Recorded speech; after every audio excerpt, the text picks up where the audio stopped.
All right. Hello, good afternoon, and welcome to the Middle East Forum's weekly podcast series. My name is Anaf Kalam, and I will be moderating today's discussion.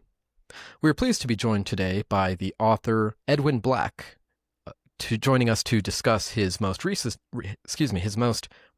book, Israel Strikes Iran: Operation Rising Lion.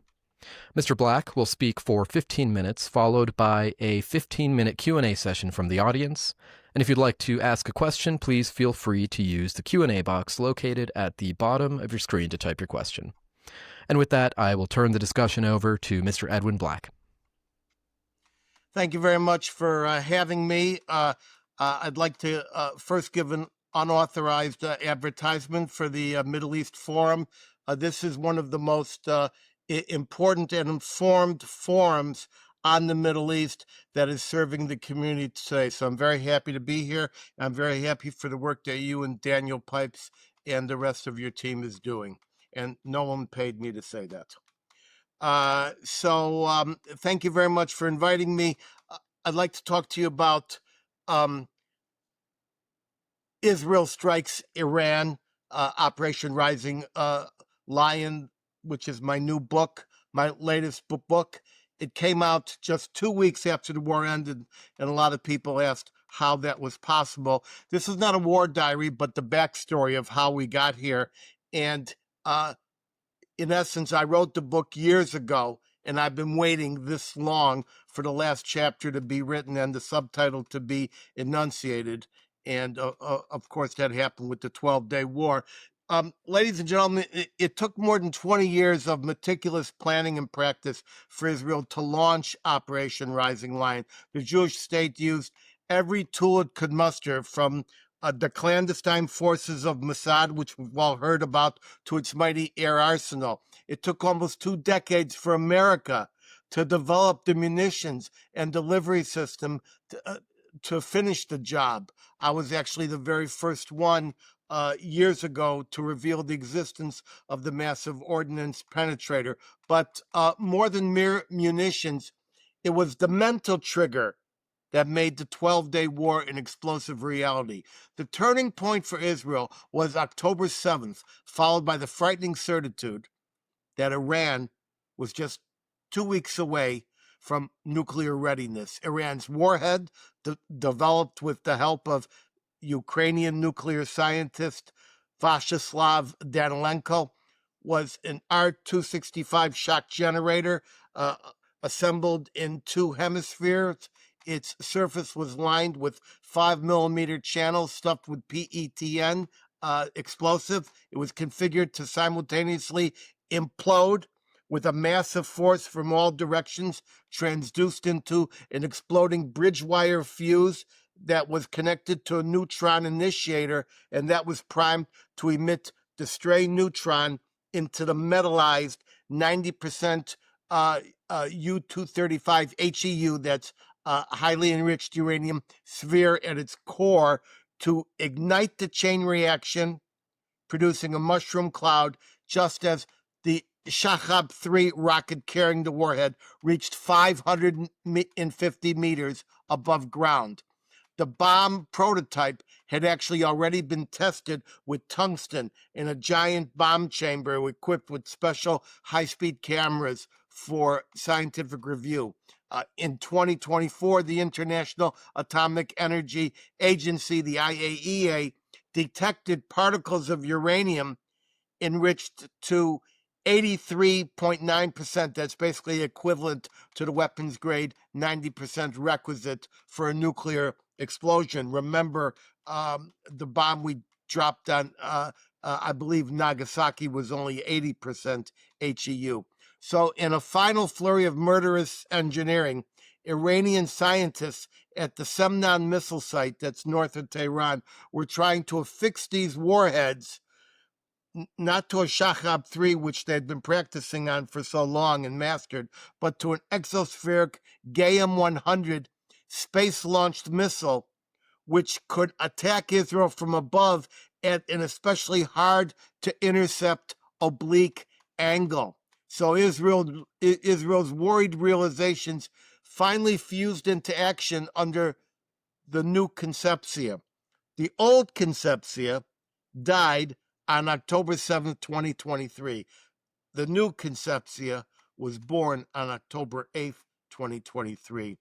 And it was held that it was better to be alive than to be loved, and that the manners and mechanisms of Midtown Manhattan would simply not work in a volatile Middle East, which had been slitting throats for centuries. As for America, its resolve reached a turning point on January 20th, 25, when Donald Trump took the oath of office. Unquestionably, Operation Rising Lion and Operation Midnight Hammer obliterated Iran's nuclear program. Iran's three central nuclear linchpins, that's Fordow, Natanz, and Isfahan, suffered the 30,000-pound percussive power of 14 GBU-57 massive ordnance penetrators, 30-plus submarine-launched Tomahawk missiles, and hundreds of Israeli air assaults. More than 10,000 sensitive centrifuges, plus enrichment and bomb assembly facilities, were utterly destroyed. For all intents and purposes, the famous missing cache of 400 kilograms, that's 820 pounds of 60% HEU, would be useless unless it could be further enriched to 90% by additional cascades of IR-6 centrifuges and then metallized into a core for further machining in a long, elaborate process that would take years to reassemble. It's not quick. That said, the frightening footnote to this reassurance is that 90% enrichment is in fact a requirement for miniaturization to fit into a missile nose cone. If Iran wanted to build a larger bomb, the size of a VW bus, only 20% enriched uranium would be needed. How much? 400 kilograms. How much is missing? 400 kilograms.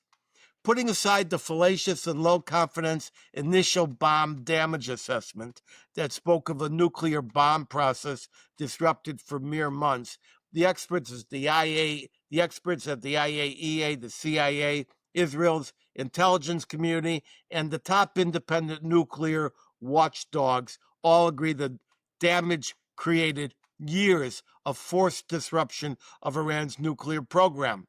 Its nuclear enterprise has indeed been halted. But for how long? What everybody wants to know is whether Iran is actually willing to call it quits or whether it is hell-bent on restarting and completing its mission to destroy Israel. For those who know the 12er mindset, which envisions the return of the 12th Imam, it is clear that the fanatical Shia regime will never give up just because it has sustained humiliating kinetic damage from Israel and America. Nor will Tehran desist now that it knows it was fundamentally alone in its 12-day war. The axis of resistance, embodied by Hezbollah in Lebanon, as well as Hezbollah offshoots in Syria and Iraq, the Houthis in Yemen, Hamas and Palestinian Islamic Jihad in Gaza, and branch operations in the West Bank, they all fell completely silent during the conflict. Israel had subdued or otherwise neutralized them all in advance. Ironically, this ring of terrorist organizations was in large measure constructed and funded with more than $1 billion in windfall from the now defunct Joint Comprehensive Plan of Action, the JCPOA. When U.S. President Barack Obama and Secretary of State John Kerry forced that fatal pact through the international community and the American Congress, they both knew, and they both admitted they knew, that the towers of money gushing into Iran's coffers would fund terrorists devoted to killing Jews, and as a bonus, provide a bomb certain in 15 years. They also knew that with cheating, this 15-year time frame could shrink to a mere decade. That meant 2025, and that means now. So yes, the smoke, as the smoke clears and the rubble is fully visualized, the fanatical theocracy in Iran is still shouting that it will rebuild its program and try once again to deliver its weapons of mass destruction. Iran's parliament approved a measure banning all cooperation with the IAEA. This bill was approved and by the non-elected members of the Guardian Council, thus becoming an official law. But there's a loophole in the law that permits future inspection if authorized by the Supreme National Security Council. When the measure was ratified, Parliament Speaker Kalibaf promised Iran's nuclear program would be reconstituted. The IAEA inspectors, fearful for their safety, weeks ago exited Iranian territory. In their post-war rage, the Ayatollahs have issued a fatwa beseeching anyone to murder Donald Trump in an effort to discover all the epithelial embeds of Mossad, which still maintains a vast array of operatives and unseen operations in Iran. The Tehran regime has arrested more than 700 suspects, rushed to execute 7 of them just 3 days after the war, imposed a nearly complete internet blackout, and has begun randomly stopping many citizens in the street and confiscating their phones. Among the targets for random roundups and executions were Jewish Iranians and anyone uttering a syllable of criticism toward this authoritarian regime. Ordinary Iranians are now leaving their phones at home and living in fear of the knock of the door. So, while Fordo, Natanz, and Isfahan are collapsed and shattered, Iran may constitute its demolished centrifuge manufacturing at any of 24 other decentralized nuclear installations. These may be burrowed into mountains, such as the Pickaxe facility, located just a short distance from Natanz, or they can be covertly installed in a barn or in a massive hold of an oil tanker. Remember, Iran maintains 3 oil tankers converted to special military vessels. If Tehran so willed it, the entire program could even be moved to Yemen. So 2 things can be true at once. Yes, Iran's nuclear capability was obliterated and the brain trust behind it killed off, but what has been obliterated can be reborn. Any fanatical apocalyptic regime that has spent decades and billions of dollars and endured global sanctions and national stagnations to engineer weapons of mass destruction can and will be willing to reconstruct its project to harden its obsession. Therefore, so long as there is no regime change in Tehran, so long as its mullahs remain devoted to mass murder, so long as the world permits it, we might well see Iran's nuclear program, or perhaps see another method of death and destruction not yet envisioned. What we have seen since the war ended to convince us that military action will resume very soon is voluminous. Iran has agreed to negotiate on its nuclear program, but only if its right to enrichment remains sacrosanct, which is an explicit, if indirect, pledge to resume building a bomb.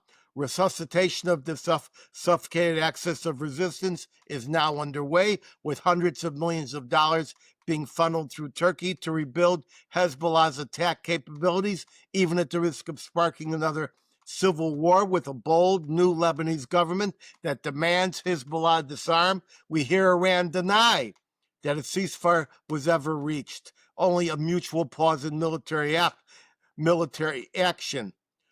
President Trump and Prime Minister Bibi Netanyahu have both promised to strike again if they see signs of a reconstituted program.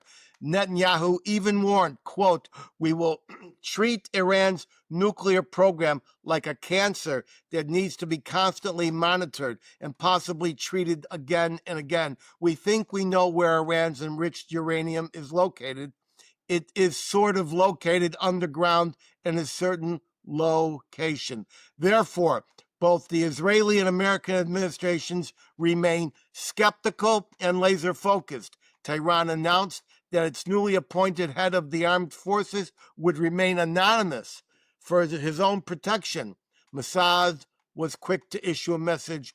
We know his actual name, and we are well acquainted with him. So, ladies and gentlemen, the rising lion will not sleep tonight. Israel's leadership knows the goblets of victory are not half full, they are half empty.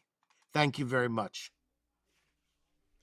All right. Well, many thanks. Your expertise, both in terms of the technical matters of this sort of weaponry, as well as the theology that motivates the Islamic Republic, are very welcome. We have a number of questions from the audience here, so I will start with one here from Elliot Nazar, who asks, what do you make of the recent string of mysterious explosions of residential apartments in Iran, industrial sites, and IRGC bases in Iran following the 12-day war with Israel? More of the same. In other words, as I've explained, the lion does not sleep tonight. The rising lion does not sleep tonight. And they are continuing to do strategic debilitations, taking out of scientists. It's interesting to note, because of that question, that although Israel in Operation Red Wedding, not Red Narnia, when it in the first minutes of the war, it took out a large number of Iranian scientists, and we have in the book we have the names of the various scientists that have been assassinated in years gone by. But these scientists have now been removed from their normal homes and placed in 24-hour protected secret lockdown. So Iran knows that they are targets. You know, it's short-term employment to be a nuclear scientist in Tehran right now. But Iran is hardened its heart, and I'm afraid that many more plagues are going to be coming its way. Unfortunately, I will have to write an appendix to my book very soon. Thank you for that question.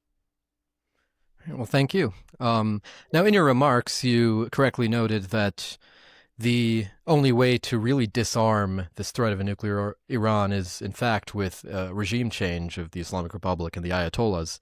Now, that in mind, Paul Arts would like to ask, what makes you so sure that another regime is not striving to obtain a nuclear weapon? You mean another waiting regime in Tehran? Right. Well, that's an extremely astute question, because when we talk about regime change, we're talking about regime change for the better. We're not talking about regime resuscitation or amplification. It has been said by many that the Ayatollah's son is even more radical than he is. I'm not sure you can process that information. The old guy is he's got cancer. He's touching his 90s, and he's not long for this earth. And the question is whether the son is actually still alive and will be designated to carry on when Ayatollah Khamenei goes down. So far, they've not decapitated the guy. I think that restraint is over now. So when I speak of regime change, I'm actually speaking of the 70+% of the country that wants to live in freedom and in a non-theocratic society. I'm talking about the young people. I'm talking about the people who were in the Green Revolution. That is the regime change. Ladies and gentlemen, the only isotope that must be removed from Iran is the theocracy that now runs it. And if Iran could eliminate this theocratic revolution, then it has a big chance. But the reality is, it's easy to talk, and I know social media is hot, and I know that the son of the Shah has recruited tens of thousands of security personnel. He's got them on stipends. He's waiting to come in. But the Basij, the IRGC, the people with the guns, the people with with the motor scooters, with machine guns, who are transporting people to Evin prison. These guys are in power. So you're really not talking about a regime that measures itself by popularity. In fact, just a day or two ago, the president said, well, we have to think about this hijab thing. Not every woman is going to put her hijab on. It's a personal decision, because they're worried. They're scared. And remember, they're injured, they're scared, and they're looking for self-preservation. They're looking to preserve their regime. They're looking to preserve their program. They're looking to preserve their nuts theology. And so they may do desperate things. And we fully expect desperate things in the coming days and weeks. Larry Greenberg would like to ask, Israel must realize that it is still at war with Iran. Does the United States see it the same way? 100%. When you hear about fake news, that Trump is screaming at Bibi and disagreeing with Bibi, it's not the case. They actually released a lot of that stuff in a fake out just before the war, as most people know. These people are tight. They both agree. Now, they may not agree on every participle in the sentence, but they certainly agree on the nouns, the verbs, and the objective clauses. Pardon that small discourse into grammar. But America realizes it, Trump realizes it, Bibi realizes it, and they all realize it in the same way, and they're all thinking military. And they've said so in plain words. They've said, we're ready to bomb again. In fact, Trump is not even using euphemisms. He says, well, if they start their program again, we're going to bomb again. We're looking at a very dangerous time, because if Iran would somehow be able to get one through, Israel has second strike capability with its non-existent nuclear arsenal. And that would be through the Delilah, the Popeye, and the Jericho 3. They have a triad, air, sea, and land. And the entire Middle East, all of humanity, would be subjected to a new mushroom cloud existence. And this is important, because we really need to focus, as this podcast is doing, on what's important and what the facts are, and less about the silliness that much of our formerly once glorious media is doing today. Thank you for the question. All right. Well, many thanks. Now, I'd like to ask, how would you compare and contrast the first and the second terms of President Trump when it comes to Iran? In his first term, of course, while Israel was not at war with Iran, at least not a hot war, of course, President Trump took out Qasem Soleimani. And then in his second term, now that there was a limited hot war with Israel and Iran, the United States goes in and takes out the nuclear facilities. How do you expect the trajectory of the current Trump administration to progress for the next 3 years? I expect it to get bolder, more decisive, less paused. Can I use the word paused? Less reluctant, more impactful. And, when he said 60 days, and then they did the usual thing, well, we'll get together, and now we'll discuss it. Now we'll discuss it on Thursday. On Thursday, we'll tell you what's going to happen on Saturday. On day 61, Israel struck. And Bibi knew they were going to strike. And when things weren't going exactly, they weren't decisive enough to get down to Fordow, we dropped those mops. And So the answer to your question is they did what was needed at that time. And now they're going to be doing what's needed at this time.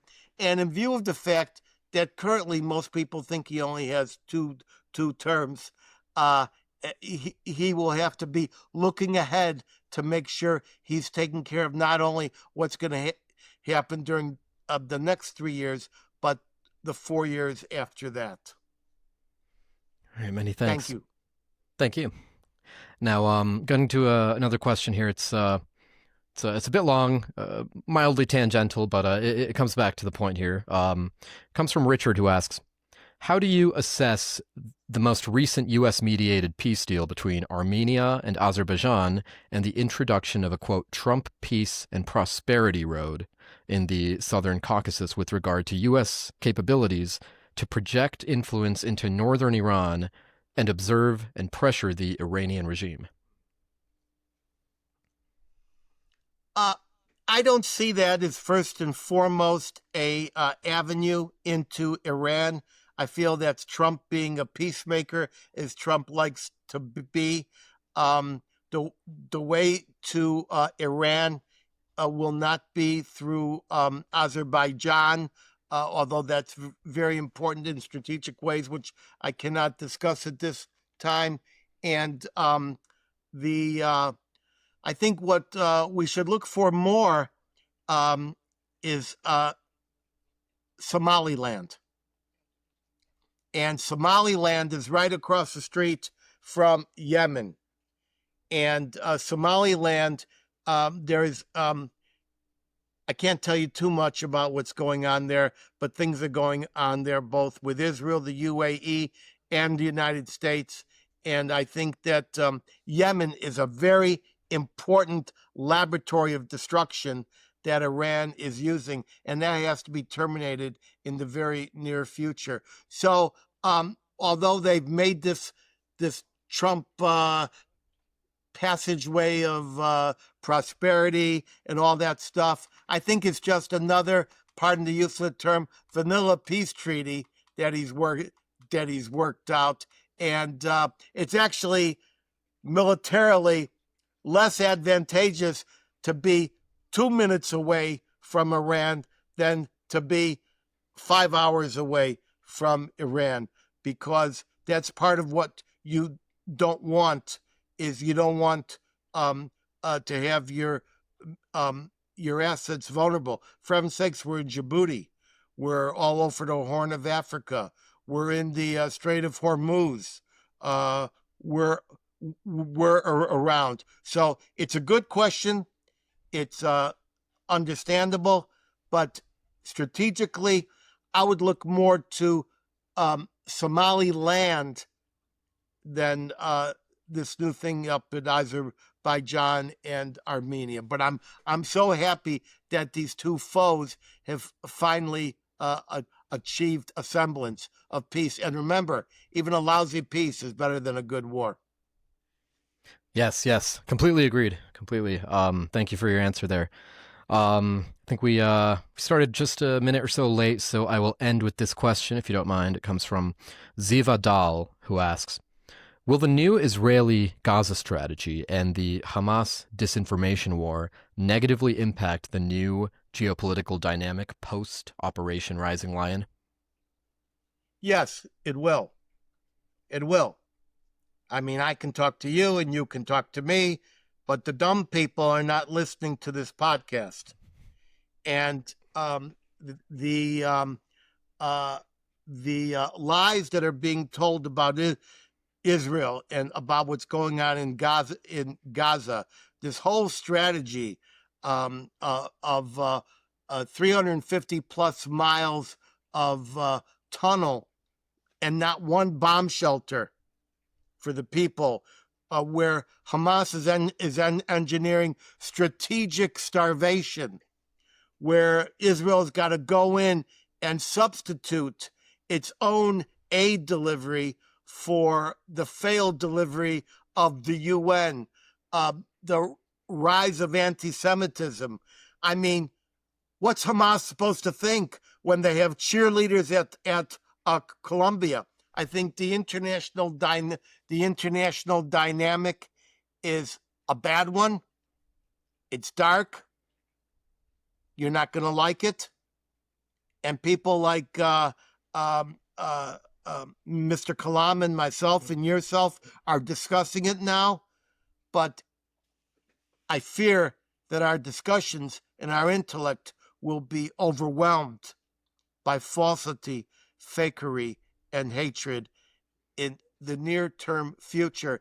And I worry about the English-speaking world, Canada, Australia, South Africa, Ireland, Great Britain. The U.S. is only begun in this fight, but Israel will survive it all somehow with our knowledge, and especially if we can reach our own people with the essential knowledge that they have. And this podcast has been just another brick in the tower of our attempt to enlighten our own community. Thank you very much. All right, thank you. Now, yeah, you're absolutely right. I find myself saying this almost every episode of this podcast, but it just seems a lie can get halfway around the world before the truth can even put its pants on, and we're seeing that in real time play out. Now, I want to thank you again, Mr. Black, for taking the time to join us and provide some insights on your book and on your expertise in general. Thank you very much. I hope to come back one day, and I want to again praise the many different aspects of what the Middle East Forum and Dan Pipes and all his colleagues are doing to enlighten our people. God willing, it should be amplified. Well, many thanks for those words. Now, before I let you go here, of course, you've just put out your most recent book. I'm looking forward to reading it here. But in addition to that, is there anywhere where you might direct our viewers and listeners if they would like to follow more of your work? Well, you can go to edwinblack.com for my work generally, my lectures and stuff. You can go to the edwinblackshow.com, which does what the Middle East Forum does, but with many more silos of information on energy and anti-Semitism. And if you want to learn more about Israel Strikes Iran, the book I wrote, and unfortunately, which I'll have to update sooner than I'd like to, you can go to israelstrikes.com, and there are 5 EPUBs, 2 hardbacks, 2 paperbacks, 2 audiobooks, and a special commemorative edition in Barnes & Noble. And we did all that, 12 editions, just 2 weeks after the war ended. So we made some publishing history. Thank you very much for having me. Yes, of course. And thank you for joining us. Now, for our viewers and listeners, please be sure to join us on Wednesday at 3 p.m. Eastern for our Israel Insider podcast with Ashley Perry. As always, I thank you all again for joining us, for your participation, and for your support, and I hope you all have a wonderful day. Thank you.